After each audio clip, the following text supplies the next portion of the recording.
चिर परिचित आयतें हैं, जन्म की घटना है, जिसको हमने कई बार बचपन से लेकर अभी तक पढ़ा है।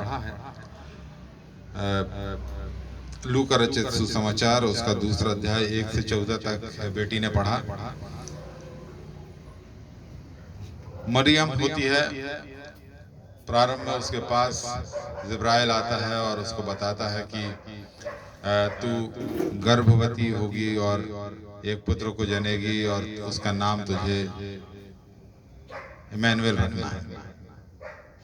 ऐसे ही वो यूसुफ के पास जाता है और उसको बताता है कि तू उसको त्यागने की जो बात सोच रहा है उसको मत सोच, क्योंकि वो पवित्र आत्मा की ओर से है।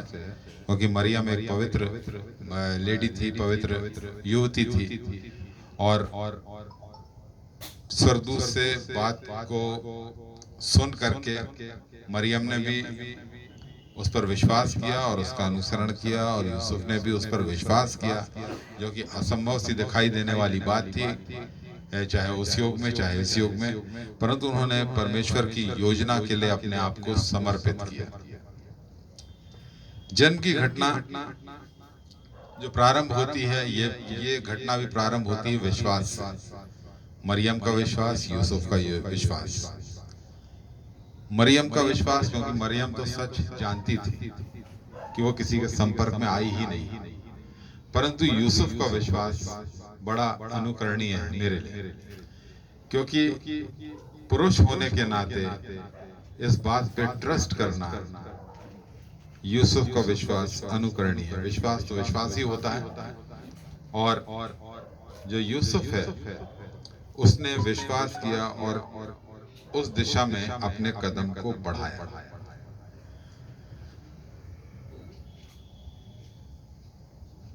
पर इस जो संदर्भ है उसमें जो सबसे महत्वपूर्ण जो बात आज के लिए मैंने चुनी है, जो मुझे बड़ी अपील करी जब मैं पिछले 2-3-4 दिनों से विचार कर रहा था कि क्या बात शेयर करूं, पुरानी बातें दिमाग में आ रही थी जो मैंने शेयर करी। मुझे ऐसा लगता था कि यार उनको रिपीट किया जाए, पर फिर लगता था नहीं, ईश्वर से मांगा, प्रार्थना करी, उससे मांगा, और उसने जो बात आज मेरे सामने आई उसकी चर्चा मैं आपसे करूंगा।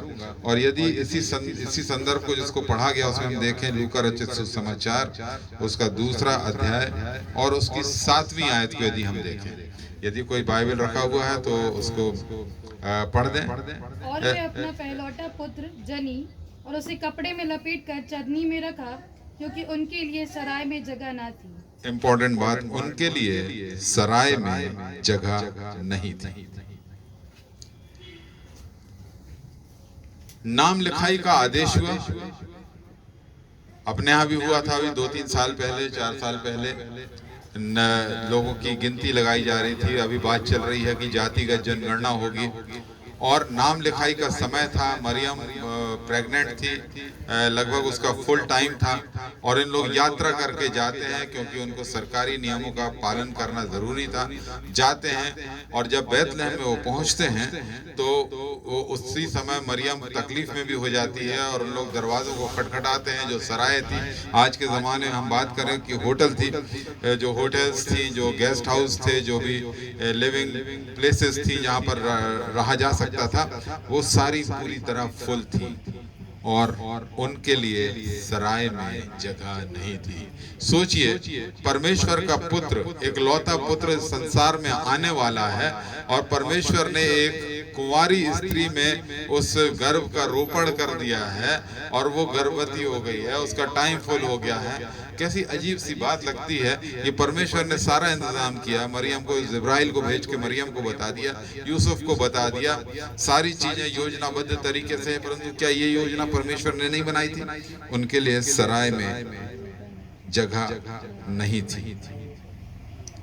मेरे प्रियो, जब हम अपने जीवन को देखें तो हमारे जीवन में भी हम दिनचर्या में, अपनी रोजमर्रा की जिंदगी में बुरी तरह फंसे होते हैं। और यदि हम इस समय पर आ जाएं, क्रिसमस टाइम पे आ जाएं, तो हम देखते हैं कि क्रिसमस की जो पूर्व की तैयारियां हैं बड़ी शिद्दत से हम करते हैं।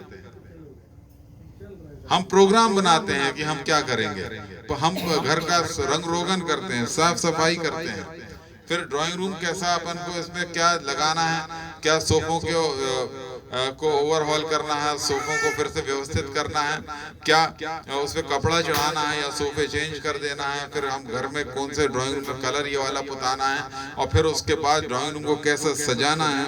फिर उसके बाद समय आता है या उसके पहले आता है कि हम शॉपिंग करने निकल जाते हैं कि इस साल हमने पिछले साल टॉक्सीडो खरीदा था, इस साल हम जोधपुरी खरीदेंगे, हमने बनारसी साड़ी खरीदी थी तो इस बार हम तो लहंगा या गाउन खरीदेंगे। और फिर बच्चियां मेरे को बोलती डैडी हर बार आप जाके वो गाउन ले आते हैं, इस बार कुछ फर्क लेके आना। हम योजनाएं बनाते हैं, सारे चलता है, और उसके बाद हम प्रोग्राम बनाते हैं कि एक दिन हम कैरल सिंगिंग करेंगे, एक दिन हम लोग बैठ के यहाँ मीटिंग करेंगे, फिर एक दिन हम फैमिली पिकनिक पे जाएंगे, फिर हम आउटिंग पे जाएंगे, फिर 29 तारीख आएगी तो हम लोग भागचंद के यहाँ पे जाएंगे, और हम प्रोग्राम बनाते हैं। जैम पैक प्रोग्राम है हमारा। और इस सारे उन्माद के बीच में कई बार जो महत्वपूर्ण बात होती है कि हम प्रभु यीशु मसीह जिसके जन्म को हम सेलिब्रेट कर रहे हैं वो कहीं पीछे छूट जाता है। सारा इंतजाम हमने कर लिया है, राशन जमा कर लिया है कि 24 तारीख को ये पकना है तो ये अपन ने ये वाला चावल लेंगे, ये वाला मसाला लेंगे, एक डब्बा बना के अलग रख दिया है कि ये मसाला है। कोल्ड ड्रिंक्स की बोतल, शीतल पेय की बोतल जो हैं उनको फ्रिज में लगा दिया है। ठंड के दिन है परंतु अच्छा लगेगा।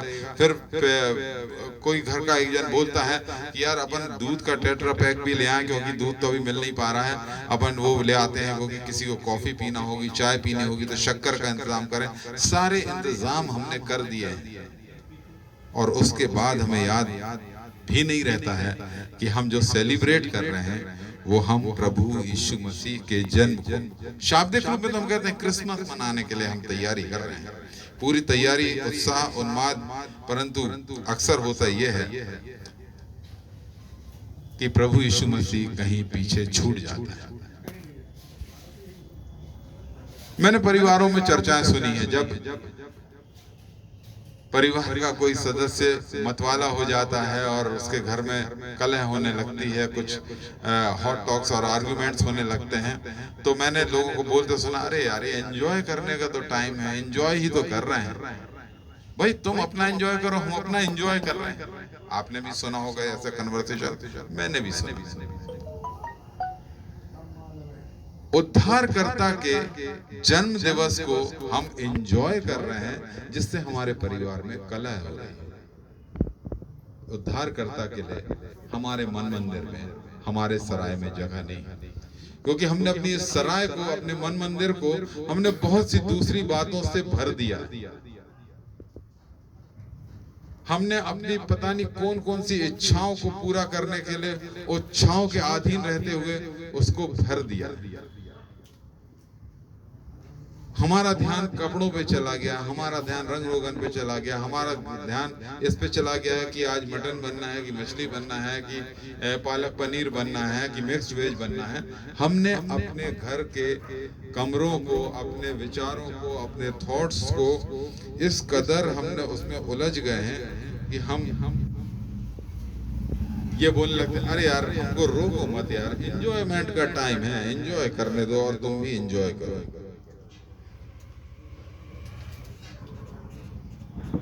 मैं नहीं जानता कि आपके संग ऐसा हुआ है, आपने ऐसा सुना है कि नहीं सुना है। मैंने सुना, मेरे संग भी मैंने ऐसा देखा है, परिवार में कलह होते देखा है, क्योंकि जो प्रायोरिटीज हैं, हमारी जो प्रायोरिटी होना चाहिए, हम ये बिल्कुल क्रिसमस शब्द बस हम पकड़ लेते हैं, क्रिसमस टाइम हम पकड़ लेते हैं कि केक बनवाएंगे, कि हम डोनट बनवाएंगे, कि हम गुजिया बनवाएंगे, परंतु हम ये कर किसके लिए रहे हैं?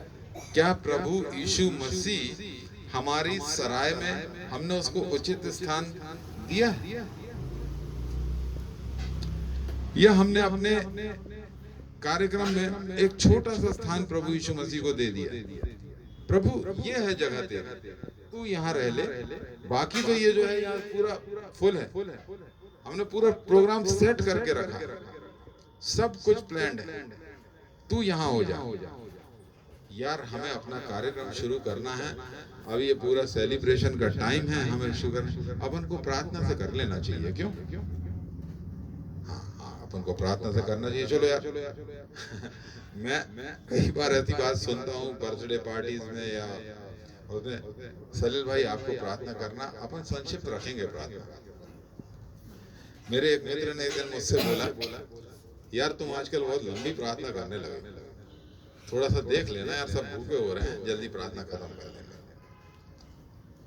मैं इसको कटाक्ष के रूप में नहीं कह रहा हूँ, परंतु ये बात मैं अपने आप को रख के बात बोल रहा हूँ। किसी और का नाम लूंगा तो शायद वो बुरा लग सकता है। मैं अपने आप को सामने रख के बात कर रहा हूँ। कुछ बातें मैं काल्पनिक भी बोल देता हूँ अपने आप को रख के, क्योंकि जो उद्देश्य होता है, यहाँ से अधिकांश लोग टीचर्स बैठे हुए हैं कि बात को मैं कन्वे करूँ।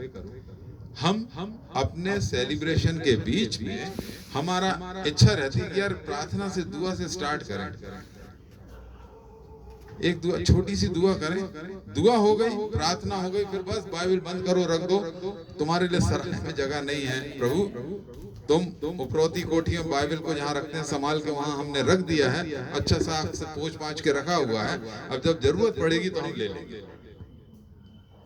हमारे और आपके जीवनों में क्या उस सराय की तरह हमारे जीवन हो गए हैं कि प्रभु यीशु मसीह के लिए हमारा जो बिल्कुल रिजेक्टेड जगह है, जो जिस जगह का हम यूज भी नहीं करना चाहते, हम प्रभु को कई बार उस कोने में धकेल देते हैं।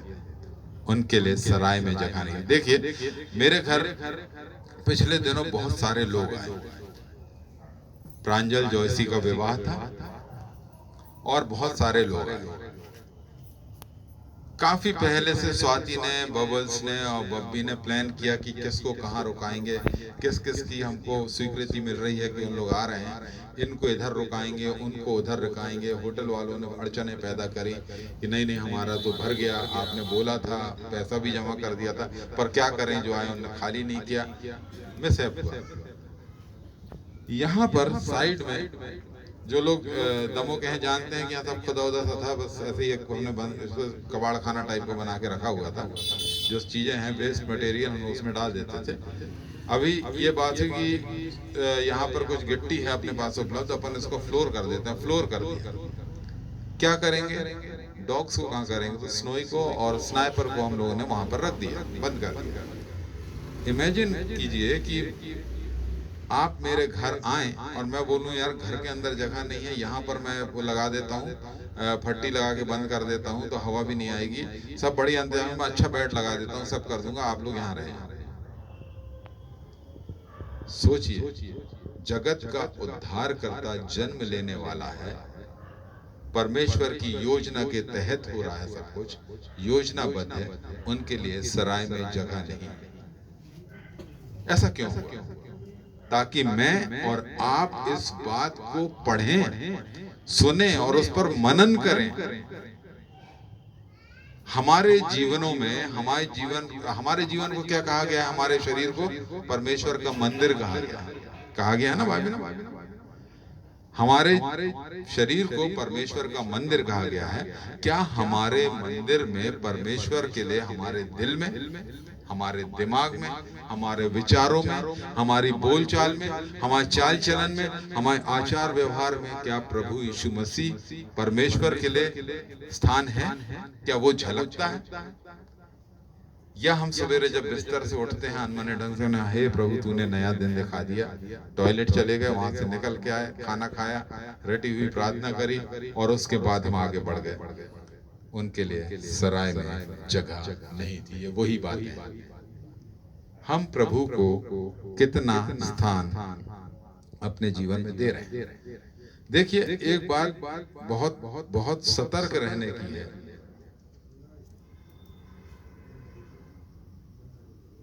जो हमारा परमेश्वर है ना, वो जलन रखने वाला परमेश्वर है। और हमने इस बात को भी पढ़ा, समझा और सुना है कि हम जो कुछ भी बोते हैं ना, हम वही काटेंगे। ये बातें मैं किसी को अपना ज्ञान बघारने के लिए, कटाक्ष के लिए नहीं बोल रहा, बाइबल में लिखा हुआ है, मनुष्य जो बोता है वही काटेगा। और जो हमारा परमेश्वर है वो जलन रखने वाला परमेश्वर है। हम अपने भोग विलास की वस्तुओं को घर के अंदर, अपने परिवार में, अपने विचारों में, हमारे दिमाग में यही उधेड़-बुन चलती रहती है कि हम अपनी कार को कैसे अपग्रेड कर लें, हम अपने टीवी को कैसे बढ़िया कर दें, हम अपने रेफ्रिजरेटर को कैसे अपग्रेड कर लें, हम ये करते हैं। परंतु क्या परमेश्वर के भक्त लोगों के लिए, क्या परमेश्वर के लोगों के लिए, क्या कलीसिया के लिए हमारी ये सोच होती है?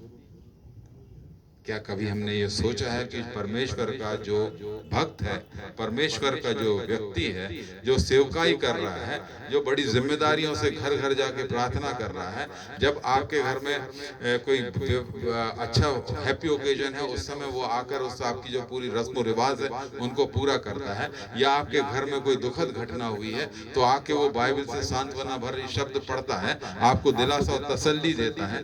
क्या हम कभी सोचते हैं कि उस पास्टर को जो एक सीमित उसकी तनख्वाह है, या प्रभु का जो सेवक है, उसको कुछ जरूरत है? हम अपने बारे में सोचते हैं, हम अपने आप को अपग्रेड करने के और अपडेट करने की सोचते हैं, परंतु परमेश्वर के जन के लिए, परमेश्वर के भवन के लिए, परमेश्वर के कामों के लिए क्या हमारी सोच है वहां? उनके लिए सराय में जगह नहीं। देखिए, आज हम परमेश्वर को अपने जीवन में जितना स्थान देंगे, परमेश्वर को जो स्थान देंगे, वही आगे चल के हमको मिलने वाला है। इस जीवन में रहते हुए, इस जीवन को जीते हुए, हम, हमारा चाल चलन, हमारा आचार व्यवहार, हमारा बोलचाल, हमारी रहन सहन जैसा होगा ना, उसके अनुसार परमेश्वर हमको आगे रिकॉग्नाइज करेगा। क्या बोला है उसने? स्वर्गारोहण के पूर्व क्या बोलता है? मैं जाता हूं ताकि तुम्हारे लिए जगह तैयार करूं, ताकि जहां मैं रहूं वहां तुम भी रहो। वो हमसे पहले चला गया है। काय के लिए गया है? हमारे लिए जगह तैयार कर। वो चाहता है कि जहां वो रहे वहां हम भी रहें अनंत काल तक। परंतु वहां जाने के लिए जो रास्ता है वो हमारे इस जीवन से होकर के जाता है। उसने बताया जरूर है कि मार्ग, सत्य और जीवन में ही हूँ, बिना मेरे द्वारा कोई पिता के पास नहीं पहुंच सकता। हम इस बात को जानते हैं। ये पद हमने संडे स्कूल में भी बोला है, CYF में भी हमने इसकी चर्चा करी और सुनी है, परंतु क्या हमने उसके मर्म को कभी समझा है? यदि हम यहाँ पर परमेश्वर से दृष्टि हटाते हैं, प्रभु यीशु मसीह से दृष्टि हटाते हैं और हम कहते हैं प्रभु तेरे लिए सराय में जगह नहीं है, अभी हमारा टाइम एंजॉयमेंट का है, अभी टाइम हमारा उन्माद करने का है, सेलिब्रेशन का टाइम है। किसी से मैं चर्चा कर रहा था, क्यों पी लेते हो यार? उसने कहा कि यार शादी का टाइम है, यार त्योहार का टाइम है, यार बर्थडे का टाइम है। ऐसे आंसर हमको मिलते हैं। शादी परमेश्वर के द्वारा मिली एक आशीष है। बहुत से लोग हैं जो उस आशीष से अछूते हैं। विवाह उनके घर में हो रहा है, परमेश्वर को पहला स्थान देना है, धन्यवाद देना है, उसके योजना के अधीन रहते हुए हमें काम करना है। पर हम कहते हैं नहीं, ये एंजॉयमेंट का टाइम, हम अपने तरीके से एंजॉय करेंगे परमेश्वर के लिए। अभी हमारे इस मंदिर में, इस सराय में, हमारे दिल में, हमारे दिमाग में अभी स्थान नहीं है। है स्थान, एक तरफ रखा है, जब हमें जरूरत होगी हम बुला लेंगे। तो मेरे प्रियो, आज इस जन्म की घटना से थोड़ी सी फर्क बात मैंने करी है, परंतु ये हमें देखना है जब परमेश्वर का सारा काम योजनाबद्ध हो रहा था, एक कुंवारी को का चयन हो गया था, उसके माध्यम से हमारा उद्धार करता संसार में आ रहा था। उसका जो पिता था, जो संसार में उसका पिता कहलाने वाला था, जो यूसुफ था, वो कन्विंस था, वो अपनी पत्नी की पूरी तीमारदारी कर रहा था, उसके साथ खड़ा हुआ था, हर परिस्थिति में उसके साथ खड़ा हुआ था। सब कुछ परमेश्वर की योजना के अनुरूप हो रहा था। तब उनके लिए सराय में जगह क्यों नहीं थी? मेरे को और आपको ये बात यहाँ वचन सिखाना चाहता, क्या आपके और मेरे सराय में परमेश्वर के लिए जगह है? सराय शब्द को शाब्दिक मत लीजिए। जो सराय बात है जो मैं बोलना चाह रहा हूं, सराय शब्द के शाब्दिक अर्थ पे मत जाइए। सराय हमारी दिनचर्या भी हो सकती है, सराय हमारी बात करने की शैली भी हो सकती है, सराय हमारा बिहेवियर भी हो सकता है, सराय हमारा एटीट्यूड भी हो सकता है, सराय हमारे बहुत सी चीजें। हर कोई किसी ना किसी बात से रिलेट करेगा यदि आप विचार करेंगे। हमें अपने जीवन में सजग रहना है। परमेश्वर का जो उचित स्थान है, होली ऑफ होलीज की बात हम सुनते हैं। परमेश्वर को हमें अपने घर में, अपन लिखते हैं ना कि Christ is the head of the family, लिखा रहता ना, शायद ये गलत तो नहीं बोल रहा सेंटेंस, लिखा रहता है कि परमेश्वर इस परिवार का मुखिया, लिखते हैं ना शब्दों में या वास्तव में। यदि परमेश्वर परिवार का मुखिया है तो उस घर में रगड़े झगड़े क्यों है? उस घर में कलह क्यों है? उस घर में पति पत्नी से और पत्नी पति से डाह क्यों रखता है? कंपटीशन क्यों पालता है? तेरा मेरा क्यों होता है? यदि if Christ is the head of the family, तो फिर ये सब बातें क्यों? क्योंकि हमने दीवार पे लिख के पोस्टर तो लगा दिया, उस बात को हमने पढ़ तो लिया पर समझा नहीं। उनके लिए सराय में जगह नहीं थी, उसके लिए सराय में जगह नहीं थी कि वो जन्म ले सके। हम प्रभु यीशु मसीह का जन्म मनाने जा रहे हैं 2023 में। एक बार फिर से क्रिसमस आ रहा है, कल क्रिसमस है, हम उसका जन्म सेलिब्रेट करेंगे। आज रात को एक विचार करिएगा, क्या आपके और मेरे सराय में परमेश्वर का जो मंदिर है, हमारे शरीर को कहा गया है, क्या हमारे सराय में परमेश्वर के लिए जगह है? क्या प्रथम स्थान परमेश्वर का है? क्या सबसे बेस्ट रूम परमेश्वर के लिए है? या हम जब परमेश्वर हमारे पास आएगा, देखिए अभी परमेश्वर का पुत्र जन्म ले रहा है, परमेश्वर खुद चल के हमारे इस जीवन में हमारे पास आ रहा है। देखो मैं द्वार पर खड़ा हुआ खटखटाता हूँ, जो कोई मेरा शब्द सुनकर द्वार खोलेगा मैं उसका भीतर आऊंगा।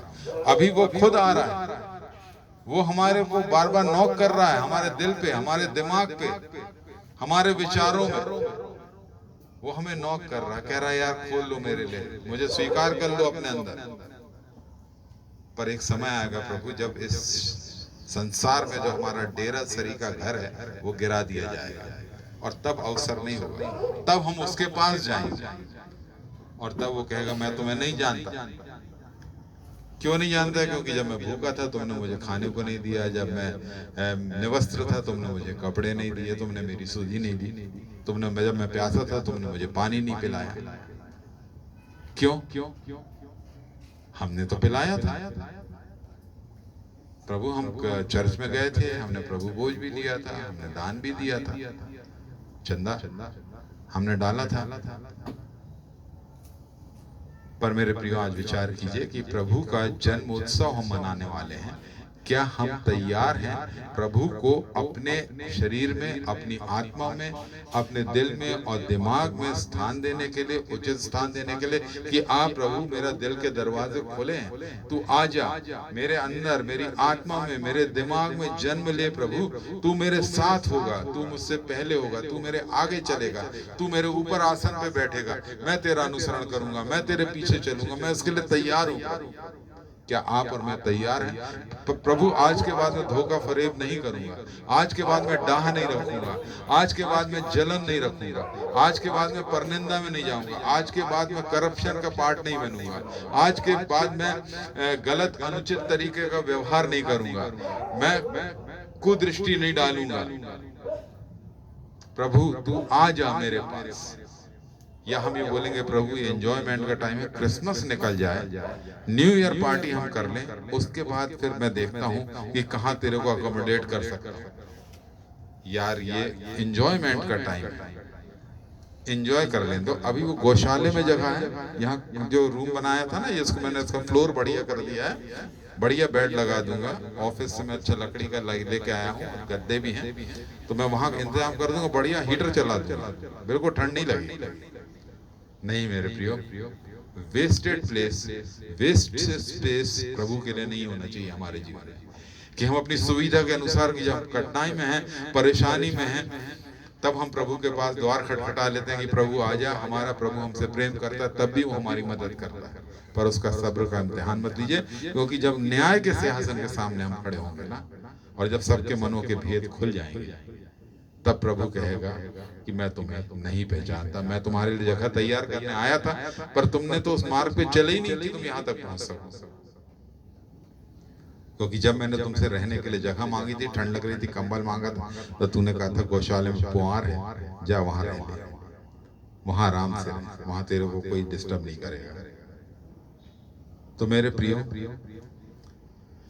प्रभु का जन्म लेने का ये समय है, अपने हृदय को खोलिए और प्रभु को अपने दिल में और दिमाग में जन्म लेने दीजिए, उसको ग्रहण कीजिए, एक राजा के रूप में ग्रहण कीजिए, एक फकीर के रूप में नहीं, एक राजा के रूप में ग्रहण करिए, क्योंकि एक समय आएगा जब ये राजा न्यायी बन के न्याय के सिंहासन पर बैठेगा, और तब हमको जवाब देना होगा, तब हमको एक एक बात का जवाब देना होगा।